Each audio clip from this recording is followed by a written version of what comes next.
Hydraulic fracturing and the risk to water supplies gets a lot of headlines, but environmental risks to air quality are now emerging as a concern, complicated by government regulations at the federal and state level. We spoke with Jeff Hubbard about emerging air pollution risks during the Energy Conference in Houston. He is director of the environmental practice at Towerstone. Here's what he had to say.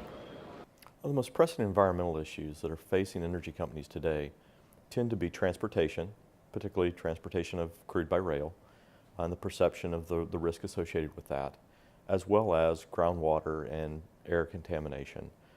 This has become a more pressing issue as people have become more aware of air emissions in the oil patch.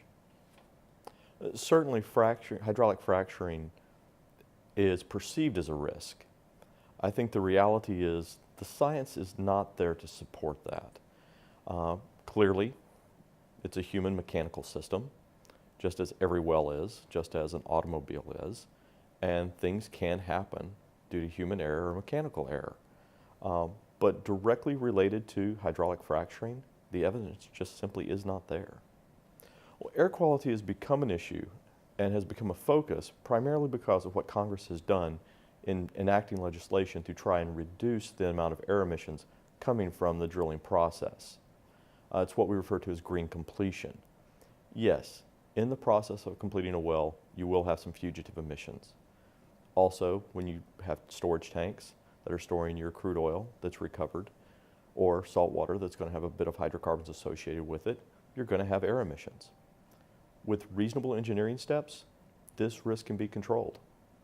Well, clearly, with any new regulation, you begin to have to change the way that you operate. So companies are beginning to have to spend money and change their best practices to incorporate the green completion rules.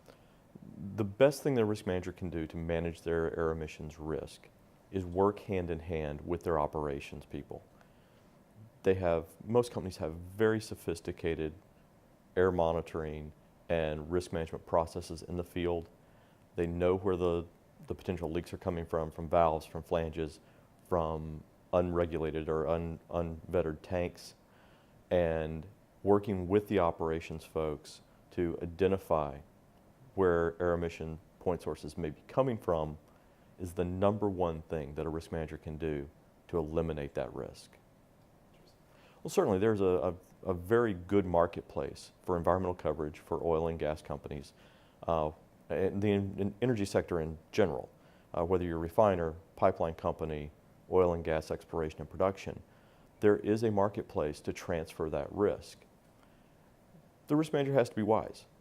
There's a variety of coverages. There's a variety of subtle nuances to these coverages. So you have to know what you want, and you have to make sure that your broker and yourself review the coverages and make sure that it fits your ultimate risk management strategy.